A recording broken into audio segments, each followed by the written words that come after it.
What's up guys, Naruba here. Just want to give everyone an update on the account progression. Working towards completing Recipe for Disaster at this point. I'm really embarrassed to say that I'm nearly 100 combat with 70 plus in all of my stats. And also 124, 125 quests completed. So I'm a little bit ashamed to say that I have not knocked out the Recipe for Disaster quest or obtained Barrow's Gloves with stats north of 70. So y'all don't judge me too hard in the comment section down below.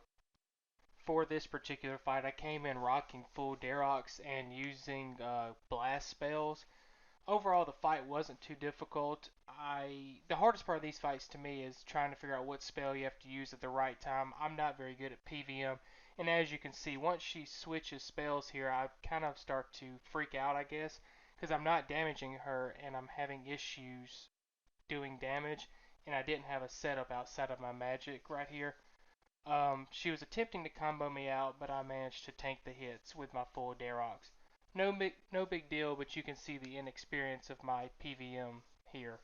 And I hope everyone sticks around for these later videos to see how I progress as a PVMer. As the fight progresses, I'm kind of calming down and not having as many issues. I'm doing fair amounts of damage using the Earth spells here, Earth Bolt.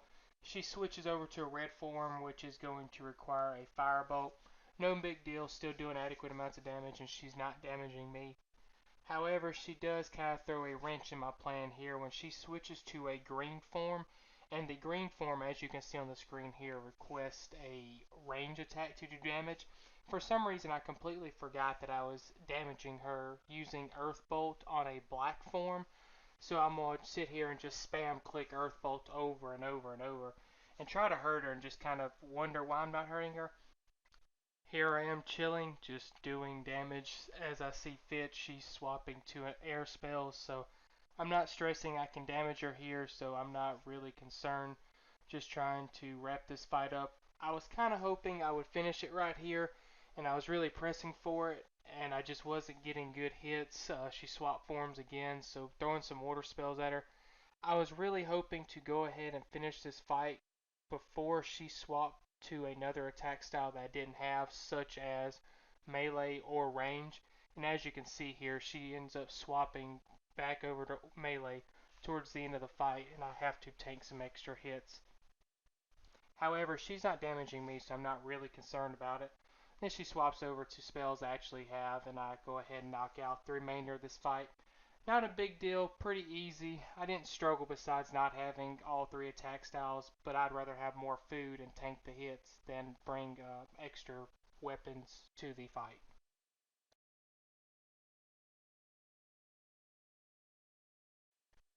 Coming in here for the final couple hits, she swaps to fire, and I knock her out with an earth spell actually.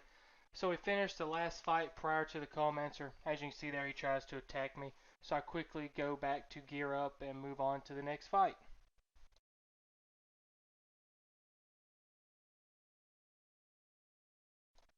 I quickly run back to the bank and grab my freshly acquired Void outfit and my toxic blowpipe. Walk in to begin the final fight of the Recipe for Disaster quest. Truth be told, I came in over prepared for this quest. As you can see, my toxic blowpipe is doing work on the Coalmancer here. Not really stressing this fight, just going to go ahead and knock it out in one fell swoop.